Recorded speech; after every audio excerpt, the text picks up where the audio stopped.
જો આપણે વધેલું છે ને એમાંથી જ આપણે યુઝ કરીને તમને બતાવું ફ્રેન્ડ્સ કે જો આ રીતનું મેં હાથમાં લીધું છે. હવે આને આપણે વોશ કરશું. તો એનો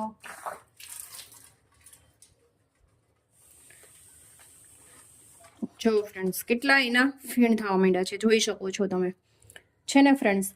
તો આ તમને સાબુ છે જે ગરમીમાં તમારા શરીરને ખૂબ જ ઠંડક આપશે. જે અળાઈનો પ્રોબ્લેમ છે, નાની નાની ફોડલીનો પ્રોબ્લેમ છે, કોઈક ડાઘનો પ્રોબ્લેમ છે, અને સ્કિનને પણ એકદમ સરસ બનાવશે. નાના બાળકોને પણ તમે યુઝ કરશો ને તો પણ ખૂબ જ એના બેનિફિટ્સ છે.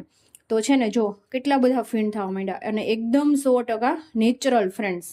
તો આઈ હોપ કે તમને આ સાબુ પસંદ આવશે અને ઘરે જરૂરથી તમે ટ્રાય કરજો. મેં આ રીતના જે તપેલીમાં હતું ને એનાથી મેં ટ્રાય કરી. અને આને છે ને તમારે ફેંકવાનું નથી ફ્રેન્ડ્સ.